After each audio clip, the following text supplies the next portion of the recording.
IPL শুরুর দুদিন আগেই 3 নিয়মে বদল। কি পরিবর্তন করলো ভারতীয় বোর্ড, যার মধ্যে 3 নম্বর নিয়মটি আবার বহুল বিতর্কিত। পরিবর্তিত নিয়মগুলি জানুন এই ভিডিওতে। শেষে এ বিষয়ে আপনার মতামত কমেন্ট করে জানাতে পারেন। বৃহস্পতিবার মুম্বাইয়ে আইপিএলের সব দলের অধিনায়কদের নিয়ে হওয়া ক্যাপ্টেন্সি মিট হয়েছিল। সেই মিটিংয়ের বিষয়বস্তু ছিল আইপিএলের আগে আইপিএলের সমস্ত নিয়ম সম্পর্কে প্রত্যেক দলের ক্যাপ্টেন ও ম্যানেজারদের অবগত করা। সাথে বোর্ড যদি নতুন কোনো নিয়ম তৈরি করে থাকে বা পুরনো কোনো নিয়মে বদল আনে সে সম্পর্কে আইপিএলের আগেই সব দলকে তা জানিয়ে দেওয়া। সেই মিটিংয়েই জানিয়ে দেওয়া হলো এবার আইপিএলের 3টি নতুন নিয়ম। ক্যাপ্টেন্সি মিটে জানিয়ে দেওয়া প্রথম নিয়মটি হলো আইপিএলের 20 ওভারের ম্যাচে 2টি বল ব্যবহার করতে পারবে দলগুলি। আইপিএল চলার সময় ভারতের বিভিন্ন মাঠে শিশির পড়ে, সেই কথা মাথায় রেখে টস জেতা অধিনায়ক আগে বল করার সিদ্ধান্ত নেন। পরের দিকে শিশির পড়লে বোলারদের বল করতে অসুবিধা হয়। প্রথমত বল ভিজে থাকার কারণে হাতে ধরতে সমস্যা হয়, স্পিনাররা বল ঘোরাতে পারেন না। দ্বিতীয়ত আউটফিল্ড ভিজে থাকায় বল দ্রুত গতিতে ছোটে, চারের সম্ভাবনা অনেক বেড়ে যায়। দুই দলকে সমান সুবিধা দিতে এই নিয়ম চালু করেছে বোর্ড। এবার থেকে টস জিতে শিশিরের কথা ভেবে পরে বল নিলে সমস্যা হতে পারে।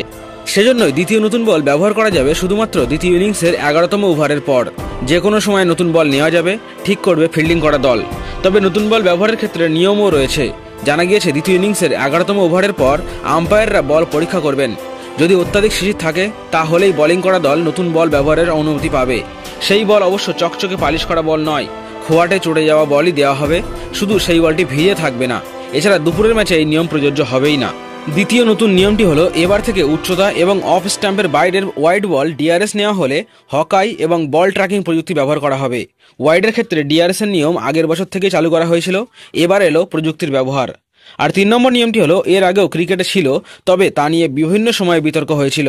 তবে করোনাকালে তুলে দেওয়া হয়েছিল এই নিয়ম, যা আন্তর্জাতিক ক্রিকেটে এখনও চালু হয়নি। সেই বোলারদের বলের ওপর থুতু লাগানো নিয়ে নিষেধাজ্ঞা তুলতে সমর্থন জানিয়েছে বেশিরভাগ অধিনায়কই।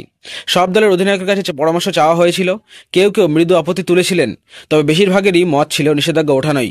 সেটাই হয়েছে। এবার থেকে আইপিএলে বোলারদের আবারও দেখা যাবে বল করার সময় থুতু দিয়ে বল পরিষ্কার করে সুইং করতে। তো আপনারা কি ভাবছেন এই নিয়মগুলি নিয়ে কমেন্ট করুন। আর আইপিএল সম্বন্ধিত এমন সমস্ত আপডেট জানতে আমাদের চ্যানেল সাবস্ক্রাইব করে রাখুন।